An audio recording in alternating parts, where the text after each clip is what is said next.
नमस्कार, एक बार फिर से स्वागत है आपका हमारे चैनल द एडवेंचर क्लासेस में।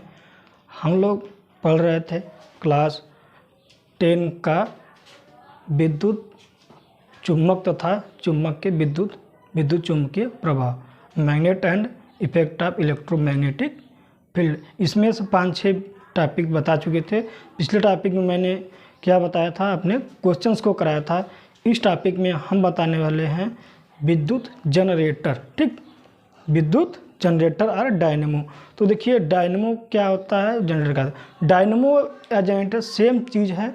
देखिए जनरेटर करता क्या है, बेसिक पिछला वीडियो में मैंने बताया था मोटर। तो जो व्यूअर्स हमारे मोटर का नहीं देखे हों वीडियो, तो हमारे चैनल के प्लेलिस्ट में जाकर देख सकते हैं। इलेक्ट्रिक मोटर, तो मोटर का आपका कॉन्सेप्ट क्लियर था। मोटर में 3 पार्ट है, बताया था आपको। क्या क्या था, एक हमारा परमानेंट मैग्नेट था, एक आर्मेचर कॉइल था, तीसरा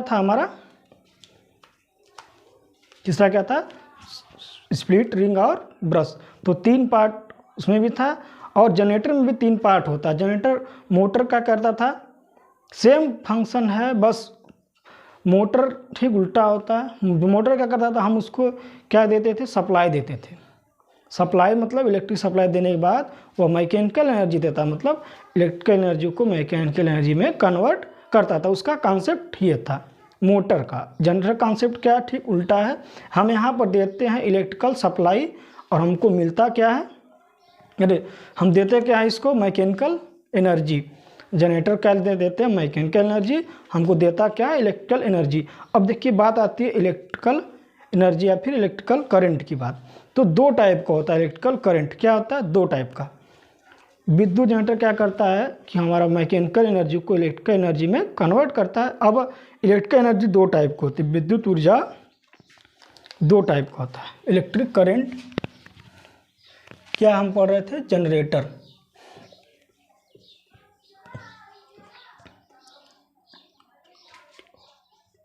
जनरेटर इसको बोलते हैं जनित्र, इलेक्ट्रिक जनरेटर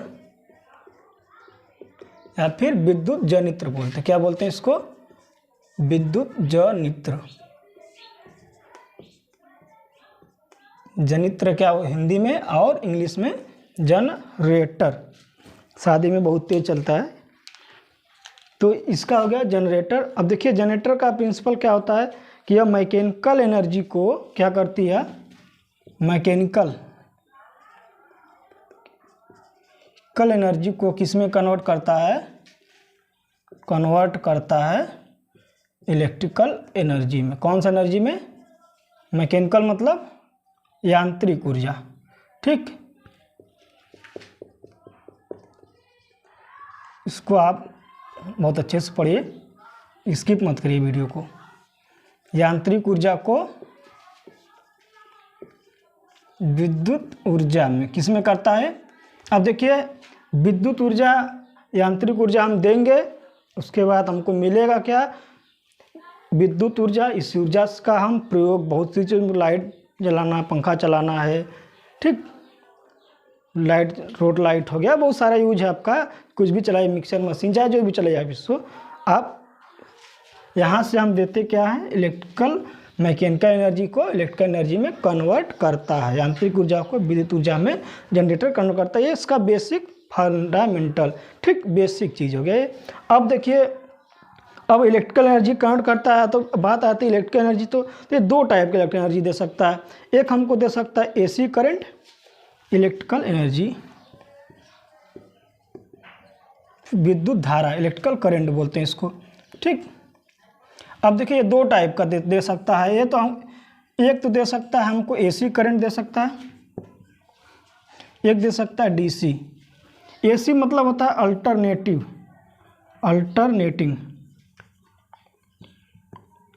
अल्टरनेटिंग करंट। दूसरा होता है डायरेक्ट करंट। अब देखिए इसको हिंदी में क्या बोलते हैं, अल्टरनेटिंग करंट मतलब होता है प्रत्यावर्ती धारा,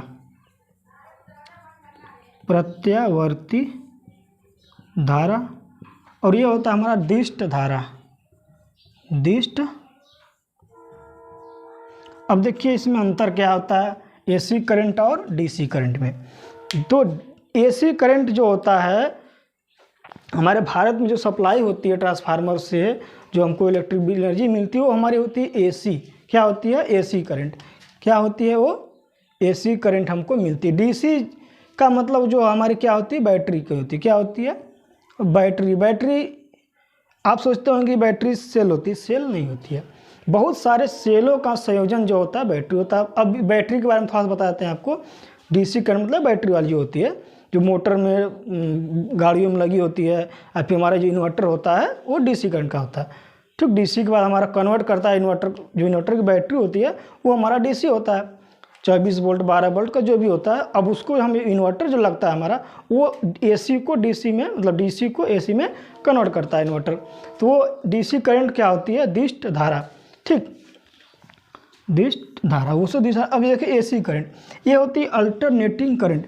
ये हमारे भारत में सप्लाई मिलती है 440 वोल्ट की। अब इसमें ये जो होती है ना एक सेकेंड में 10 बार 100 बार बंद होती है और चालू होती है। मतलब एक बार 100 हाफ साइकिल।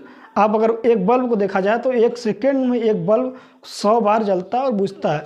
और इस एक सेकेंड में 100 बार देखना और 100 बार बुझना मतलब आप देख नहीं सकते। इसलिए एक कारण है कि आपको बल्ब हमेशा जलता दिखाई पड़ता है लेकिन वास्तव में जलता नहीं, वो 100 बार बंद होता है। देखिए एसी सप्लाई जो होती है डायरेक्ट करंट होती है, ये फ्लैक्चुएट नहीं करते, फिक्स वैल्यू। जैसे मान लेते हैं यहाँ पर है किसी सड़क पे ये 0 है से 5 वोल्ट चला और ये -5 आया। ठीक, फिर आया +5 -5। ठीक, ये ऐसे चलता है। डीसी करंट का ग्राफ होता है। बात करते हैं एसी करंट का ग्राफ तो ऐसे होता है। ये एसी करंट का ग्राफ जो होता है साइन का ग्राफ के बराबर होता है। साइन थीटा की भी आप देखेंगे तो साइन थीटा ग्राफ ऐसे होता है 0 पाई 2 पाई ऐसे। अब देखिए यहाँ पर आपको बताना फिक्स नहीं है कि कम कहाँ पर कितना ज़्यादा, मतलब फिक्स वैल्यू नहीं रहता, इसका फ्लक्चुएट करता है। ये हमारी एसी करंट इसकी हमारे जो भारत में होती है 50 हर्ट्ज, कितना 50 हर्ट्ज की फ्रीक्वेंसी पर सप्लाई दी जाती है। और यहाँ पर डीसी करंट की फ्रीक्वेंसी होती है 0 हर्ट्ज। कितना होती है 0 हर्ट्ज, जबकि एसी करंट की फ्रीक्वेंसी होती है 50 हर्ट्ज। ये 50 हर्ट्ज का मतलब तो 50 हर्ट्ज का मतलब होता है 1/100 सेकेंड। ठीक, 1/100 सेकेंड 2 पाई एफ। तो ये 100 से मतलब कि आपको बल्ब जो होता है एक बार में 100 बार बुझता है और 100 बार जलता है। और ये अब इतना बार बार एक सेकेंड में होता है कि हम देख नहीं सकते, इसीलिए हमको क्या करता है कंटिन्यूअस जलता और प्रतीत होता है। तो एसी करंट ये होता है और ये होता है डीसी करंट। ये इसकी फ्रीक्वेंसी 50 हर्ट्ज होती है, इसकी क्या होती है 0 हर्ट्ज। ये क्या होता है प्रत्यावर्ती धारा होती है, ये क्या होती है दिष्ट धारा। ये क्या होती है फ्लक्चुएट करती रहती है, ये क्या रहती है फिक्स वैल्यू। ये दिष्ट धारा कहाँ से आती है बैटरी से आती है, एक सेल से। अब सेल क्या होता है, सेल क्या करता है कि केमिकल एनर्जी को इलेक्ट्रिकल एनर्जी में कन्वर्ट करता है और बहुत सारे सेलों को मिला के, सेलों के संयोजन को मिला के बैटरी बोलते हैं, जो डीसी करंट की बात करता है। एसी करंट जो हमको ट्रांसफार्मर से क्या करता है मिलता है। यहाँ ये हमको ट्रांसफार्मर से मिलता है और हमको मिलती है बैटरी से, सेल से। किससे मिलती है डीसी करंट सेल से मिलती है। और इसका क्या है जो हमारा ट्रांसफार्मर होता है। अब देखिए जबकि ट्रांसफार्मर से 11,000 वोल्टेज आती है तो हम 11,000 वोल्टेज का भारत में आपके हमारे घर में कोई सप्लाई का इंस्ट्रूमेंट है नहीं, या फिर कोई यूनिट है नहीं, कोई भी चीज़ जो हमारे यहाँ क्या है 220 वोल्ट की सप्लाई दी जाती है। तो क्या होता है उसके लिए ट्रांसफार्मर लगाया जाता है जो स्टेप डाउन करता है, मतलब वोल्टेज को डाउन करके हमको देता है। ठीक, तो ये होता है एसी। ये क्या होती है फ्रीक्वेंसी 50 हर्ट्ज होती है, इसकी क्या होती है 0। ये इसका ग्राफ ऐसे चलता है ये। ठीक, मतलब हर बार ये इसका वोल्टेज चेंज होता रहता है। इसका अर्थ फिक्स रहता है, किसी एक पॉइंट पे फिक्स रहता है। किसी भी पॉइंट पे देखा जाए यहाँ पे करंट का, यहाँ पर वोल्टेज है VI ग्राफ है, ये वोल्टेज है और ये VI है। ठीक, ये क्या है करंट है, क्या है करंट है, ऊपर क्या है वोल्टेज है। तो अगर यहाँ किसी भी अगर एक पॉइंट पे अगर एक पॉइंट देखा जाए तो फिक्स वैल्यू नहीं देखा क्या, आपको फ्लैक्चुएट हो रहा है। ठीक, तो इस पर थोड़ा सा, इसमें जो होता है भी, इसमें हमारा क्या होता है भी फिक्स वैल्यू होता है, इसमें क्या होता है फ्लैक्चुएट होता रहता है। इसमें जो होती है V0 बराबर होता है VRMS बराबर होता है V0/√2 होता है। ये आपके सिलेबस नहीं है, इंटरमीडिएट में मिलेगा, तो आपको इसको जानना नहीं है अभी। फिलहाल आपको ये जानना है कि AC करंट होता है क्या, DC करंट क्या होता है, बाकी तो इंटर में मिलेंगे आपको। तो बस आप ये जानिए यहाँ पर DC करंट क्या है और AC करंट। AC करंट एक 0 फ्रीक्वेंसी 50 हर्ट्ज फ्रीक्वेंसी इसका है। इसमें क्या है डायरेक्ट करंट, मतलब अल्टरनेट, मतलब इसमें धारा के समय के साथ इसका वैल्यू चेंज होता रहता है। इसमें क्या है फिक्स रहता है। ठीक, किसी एक पॉइंट पे इसकी वैल्यू फिक्स रहती है। डायरेक्ट करंट हो गया, एक हो गया ये प्रत्यावर्ती धारा और दूसरी धारा। अब देखिए इसमें बात करते हैं जनरेटर, तो जनरेटर भी दो टाइप का होता है, एक AC जनरेटर और एक DC जनरेटर। लेकिन दोनों में 3 पार्ट होते हैं। ठीक, दोनों में क्या होते हैं पार्ट सेम होते हैं, दोनों का काम भी सेम है और पार्ट भी सेम होते हैं। लेकिन दोनों में, अब देखिए जनरेटर में मुख्यतः 3 पार्ट होता है। कौन कौन सा? पहला होता है क्षेत्र चुंबक, क्या होता है एक क्षेत्र चुंबक होता है। दूसरा होता है स्लिप रिंग, जब जनरेटर में पढ़े थे हम मोटर में तो स्प्लिट रिंग की बात किए थे, स्प्लिट रिंग। लेकिन इसमें क्या होता है स्लिप रिंग। AC जनरेटर में स्लिप रिंग होता है, DC में स्प्लिट रिंग होता है। हम तो बात करेंगे इस वीडियो में सिर्फ AC जनरेटर मतलब स्लिप रिंग। 3 पार्ट होते हैं। पहला क्षेत्र चुंबक, जो एक घोड़े के नाल का चुंबक का होता है, क्या होता है घोड़े के नाल का चुंबक होता है। दूसरा होता है आर्मेचर। आर्मेचर को आप समझ गए हम क्या होता है। आर्मेचर मतलब एक आयताकार एक नरम लोहा होता है जिस पर तांबे के बहुत सारे फेरे लपेटे गए होते हैं। उसको क्या होता है परमानेंट घोड़े के नाल चुंबक, मतलब परमानेंट चुंबक है, उस चुंबक के बीच में इसको रखा जाता है। क्या रखा है? उस आर्मेचर कॉइल को रखा जाता है। उस कॉइल में जो होता है स्लिप रिंग और ग्रेफाइट के ब्रश को जोड़ा जाता है। ठीक, स्प्लिट रिंग और ब्रश किसके होते हैं? ग्रेफाइट के होते हैं। और एक 3 पार्ट हो गए, पहला क्षेत्र चुंबक, आर्मेचर और स्लिप रिंग। तो कितने पार्ट हो गए जनरेटर के? 3 पार्ट, परमानेंट मैग्नेट या फिर क्षेत्र चुंबक जो घोड़े के नाल के चुंबक का होता है। क्या होता है? घोड़े के नाल का चुंबक का होता है। अब दूसरा होता है आर्मेचर। आर्मेचर क्या होता है आपको पता है कि एक आयताकार कुंडली होती है जो नरम लोहे की बनाई गई होती है। क्या? नरम लोहे के आयताकार होता है, उस पर बहुत सारे पतले पतले तांबे के तार को लपेटा जाता है। ठीक, उस तार को लपेट करके घोड़े के नाल के चुंबक के बीच में रखा जाता है। और उसमें एक थर्ड पार्ट होता है स्लिप रिंग। स्लिप मतलब होता है सर्पी वलय तथा ब्रश, स्लिप रिंग तथा ब्रश। जो ब्रश क्या होता है? ग्रेफाइट का ब्रश होता है। किसका होता है? ग्रेफाइट का ब्रश होता है। ठीक, और इसमें क्या होता है स्लिप रिंग मतलब एक छल्ला होता है, पीतल का 2 छल्ला होता है जिसे स्लिप बोलते हैं, स्लिप रिंग होता है। और उसको स्लिप रिंग क्या होती है कि वो क्या होती है मूव करने के लिए फ्री होती है। क्या होती है?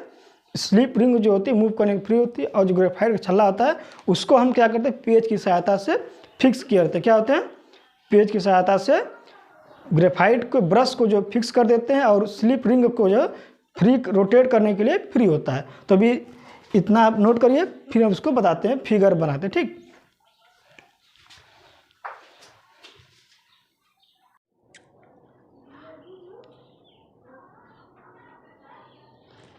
देखिए DC जनरेटर क्या है हमारा, जो फिगर बना गया है DC। इधर देखिए इस साइड हमारा एक फिगर बना हुआ है, उधर उसका ग्राफ बना हुआ है। क्या बना है? ग्राफ। देखिए बेसिकली जनरेटर के बारे में तो बता ही दिए थे होता क्या। अब देखिए इसमें पार्ट कौन कौन होता है। पहला होता है क्षेत्र चुंबक, ठीक, फील्ड मैग्नेट। दूसरा होता है आर्मेचर। तीसरा होता है स्लिप रिंग मतलब सर्पी वलय और ब्रश। देखिए सबका काम, क्षेत्र चुंबक जो होता है घोड़े का नाल का होता है। और आर्मेचर क्या होता है? एक आयताकार कॉइल होती है जो नरम लोहे या फिर नरम सॉफ्ट आयरन का बनाया गया था, जिसपे बहुत सारे तांबे के तार के फेरे होते हैं। ये देखिए तांबे का पार फेरा, और ये देखिए उसको रोटेट कराने की दिशा है। ठीक, ये क्या करते हैं इसको ऐसे रोटेट कराते हैं क्लॉक वाइज, मतलब घड़ी की दिशा में दक्षिणावर्त। कैसा? दक्षिणावर्त इसको घुमाते हैं। देखिए जब ये देखिए हमारा ब्रश है, B1 ब्रश ये है और B2 ब्रश ये हमारा यहाँ पे लिखे हैं, और ये C2 है सर्पी वाला स्लीप रिंग C2, और ये है स्लीप रिंग C2, C1 ये है, C2 ये है, और ये दूसरे से क्या है, ये देखिए कनेक्ट है घूमने के लिए, ऊपर से लेकर नीचे तक यहाँ है घूम रोटेट करने के लिए। अब देखिए जो ब्रश होता है वो फिक्स किया गया होता है, और जो स्लीप रिंग होती है, ये स्लीप रिंग क्या होती है, रोटेट करने के लिए फ्री होती है। अब देखिए यहाँ पर ये हो गया हमारा फिगर ये है, और यहाँ पर ये जो है चुंबकीय क्षेत्र के, और यहाँ पर लैंप या कुछ भी जोड़ देते जिसको हमको सप्लाई देना होता है। ये पूरा फिगर जो है जनरेटर का, DC जनरेटर का इंटरनल स्ट्रक्चर। और ये देखिए इधर मैग्नेट है, ये N साइड है, उधर ये S साइड है, ठीक। ये क्या है, घोड़े का नाल का चुंबक है, ये परमानेंट चुंबक है, और ये क्या है, अस्थायी चुंबक, ये टेम्पोररी मैग्नेट है। टेम्पोररी मैग्नेट अगर कोई धारा दे तो चुंबक हो जाता है। ये क्या है, आर्मेचर। अब देखिए करते क्या है इसको, हम इसको करते क्या है कि आयताकार कुंडली ABCD जिसमें एक नरम लोहे की तांबे के तार के बहुत सारे फेरे लपेटे गए होते हैं, इसे जो है इस खंड चुंबक के बीच में रख देते हैं। अब रखने के बाद करते क्या, इसको रोटेट कराते हैं, कॉइल को रोटेट कराते हैं। हम क्या करते हैं, हैंडल मारते हैं तो रोटेट होता है। एक बार रोटेट कराने के बाद तो बार बार घूमता रहता है। तब देखिए करते क्या हैं, हम इसको क्या कराएं, रोटेट कराएं। तो देखिए पहले AB ये है, CD है, अब हम इसको घुमा रहे हैं ऐसे तरफ। तो फर्स्ट आप आल यहाँ पर 0 केस में लंबवत है, कोई क्या है उस टाइम पे कोई इलेक्ट्रोमोटिव फोर्स प्रयुक्त मतलब प्रोड्यूस नहीं हो रहा, कोई विद्युत वाहक बल उत्पन्न नहीं हो रहा। जैसे ही हम इसको घुमाते हैं, जैसे हम घुमाते हैं तो AB जो है यहाँ चला आएगा BC की तरफ। देखिए यहाँ घुमाएंगे तो A ऐसे D वाला, देखिए D वाला ऐसे जाएगा, C वाला ऊपर जाएगा ये, ठीक। देखिए CD ऐसे चलेगा, 0 डिग्री पर क्या होगा, ये लंबवत होंगे। जब लंबवत होते हैं तो क्या होता है कि कोई विद्युत वाहक बल उत्पन्न नहीं होता है। उस केस में फ्लक्स परिवर्तन की दर 0 होती, क्या होती है, क्या होती है, फ्लक्स परिवर्तन की दर 0 होती है। फ्लक्स क्या होती है, परिवर्तन की दर 0, लंबवत केस मतलब 0 होती है। फिर जैसे ही क्या है हम घुमाते हैं तो क्या होती है, 90 डिग्री घूम जाती है। अब देखिए क्या होगी, अब जो इसको हम घुमा देंगे, A B ऊपर चला जाएगा, C और D नीचे चलेगा। उस केस में 0 था। अब देखिए अब पूरा एक चक्कर घूम गया, मतलब चक्कर पूरा घूम गया। उस केस में क्या होगा, उस केस में क्या होगा, एक चक्कर जब घूम जाता है, हम यहाँ से कहाँ पर चले आते हैं, 90 डिग्री, 0 से 90 डिग्री घूम जाती है। उस केस में क्या होगा, जब 0 से 90 में घूम जाएंगे, उस केस में क्या होगा कि ये जो है कॉइल इसके समांतर हो जाएगी। मतलब जब समांतर होती है तो उस केस में क्या होता है कि हमारा जो इलेक्ट्रिक क्या बोलते हैं, फ्लक्स जो होता है मैक्सिमम होता है। क्या होता है, चुंबकीय फ्लक्स की समांतर आती है तो कुंडली में विद्युत धारा क्या होती है, अधिकतम हो जाती है। क्या होती है, अधिकतम हो जाती है। इस स्थिति में कुंडली 0 से 90 अंश घूम चुकी होती है। उस केस में क्या होगा, AD जो बाईं ओर होगा, उसके बाद CD जो होगा दाहिनी ओर होगा। AB जो होगा बाईं ओर, CD जो हो जाए दाहिनी ओर हो जाएगा 90 डिग्री। उसमें क्या होता है, समांतर, मतलब उस केस में प्रेरित विद्युत वाहक बल अधिकतम होगा, ठीक। अब फिर यहाँ तक 90, अब इसके बाद फिर वापस आती है 180। 180 मतलब 90 मतलब लंबवत, अब 180 फिर आ गया समांतर पे। हम 180 जब आते हैं तो क्या होगा, AB घूमती है और CD क्या होती है, नीचे तरफ। AB यहाँ थे, फिर अब यहाँ पे यहाँ चला जाएगा। देखिए पहले यहाँ से यहाँ आया, फिर यहाँ से आया, फिर यहाँ से आएगा वापस, फिर यहाँ पर 4 चक्कर में। इसको समझने के लिए 4 चक्कर घुमाना है, इसको 4 बार में समझनी है। पहले ये पहला चक्कर है, कुछ नहीं करना है। एक बार घुमाए, ये वाला यहाँ गया, ये वाला यहाँ गया, मतलब एक राउंड पूरा घुमा, मतलब एक बार घुमा। दूसरे में B वाला यहाँ आ गया, C वाला यहाँ आ गया। फिर तीसरे में ये वाला यहाँ चला गया, पूरा ये वाला घूम के यहाँ चला गया वापस। तीसरे चक्कर में यहाँ, ठीक, D वाला यहाँ जाएगा। चौथे में फिर वापस अपने पोजीशन पर जाएगा। जब तीसरे चक्कर में आता है मतलब 180 पे, देखिए यहाँ से चलिए दूसरे में यहाँ जब आ रही है 180 पे, 180 पे आ रही है, तब क्या हुई है, तो क्या हो रही है कि ए बी जो है घूमती हुई ऊपर की ओर, सी डी नीचे गया। प्रारंभ में 180 घूमने के बाद ए बी क्या है ऊपर की ओर, सी डी जो होती है नीचे की ओर। जब इस केस में हो रही है तब क्या हो जा रही है कि इसमें पुनः चुंबकीय क्षेत्र चुंबक क्या होती है उसकी फिर लंबवत हो जा रही है। यहाँ पर लंबवत थी, फिर यहाँ पर भी लंबवत हो जाएगी, इस वाले में भी। यहाँ पर क्या समांतर होगी, यहाँ पर लंबवत होगी। देखिए यहाँ पर लंबवत ये समांतर, फिर लंबवत, फिर समांतर, 4 भाग में होगी। एक बार 2 बार लंबवत होगी और 2 बार समांतर। जब समांतर होगी तो क्या होगा, उस केस में क्या होगा, मैक्सिमम जब छड़ का तल जो होगा चुंबकीय क्षेत्र के समांतर होगा, उस केस में प्रेरित विद्युत वाहक बल क्या होगा, अधिकतम। और जब लंबवत होगा तब क्या होगा, न्यूनतम होगा। ठीक, तो देखिए जब पुनः परिवर्तन होता है तब विद्युत वाहक बल उत्पन्न होने लगता है। जब क्या होता है विपरीत दिशा में, देखिए अब यहाँ पर क्या है, इस दोनों केस में फर्स्ट में क्या है विपरीत दिशा में, जब 203 चक्कर जब आती है 370 में, उसमें क्या आता है 270 में, इसमें क्या होती है सेम चीज़ है देखिए, लेकिन इसमें क्या होती है उसके विपरीत हो जाती है। क्या होती है, विपरीत हो जाती है। ठीक, सी ऊपर चला जाता है, डी यहाँ मतलब एक चक्कर और चला जाता है, तो उस केस में क्या होता है विपरीत हो जाती है, लेकिन क्या होती है यहाँ पर मैक्सिमम होती है विपरीत, लेकिन विद्युत वाहक बल न्यूनतम मैक्सिमम होती है। फिर वापस जब चौथा केस में जाता है, इसमें क्या होता है ए और बी ऊपर तरफ होता है ए डी, और फिर बी और ए नीचे, मतलब एक पूरा चक्र घूमने के बाद फिर वापस उसी स्थिति में आता है। क्या आता है, वापस उसी स्थिति में आ जाता है और प्रेरित विद्युत वाहक बल शून्य होता है। यहाँ दोनों पर क्या होता है, प्रेरित विद्युत वाहक बल शून्य होता है, यहाँ पर क्या होता है मैक्सिमम होता है। ठीक, क्या होता है मैक्सिमम होता है 2 पॉइंट पे। तो क्या होगा, एक बार मैक्सिमम आएगा, एक बार न्यूनतम। आप बोर्ड एग्जाम जब इस पूरे फिगर को आप बना करके पार्ट के अलग अलग वर्किंग लिख देंगे, आपको नंबर अच्छे मिल जाएंगे।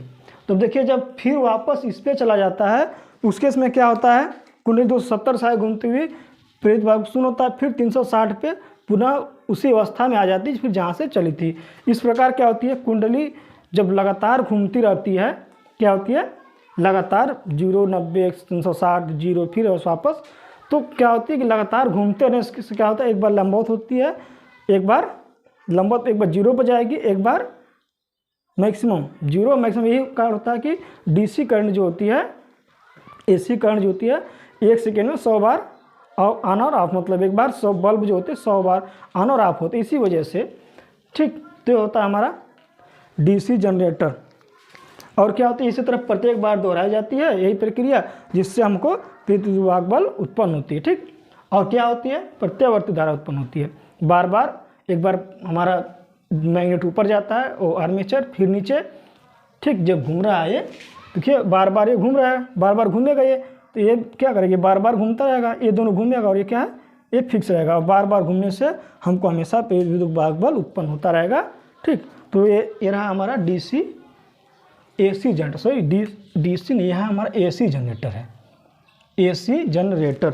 ठीक, ये क्या है, एसी जनरेटर मतलब अल्टरनेटिव करंट जनरेटर। ठीक, तो ये था आज का जनरेटर का पूरा कंस्ट्रक्शन पार्ट और वर्किंग।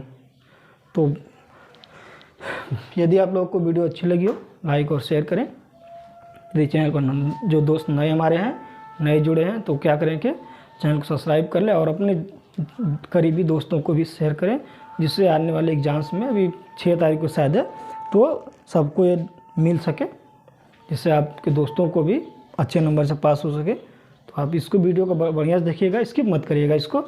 ठीक, तो अपना पढ़ाई करते रहिए, फिर मिलेंगे आपको नेक्स्ट वीडियो में। तब तक अपना ख्याल रखें। बेस्ट ऑफ लक, धन्यवाद।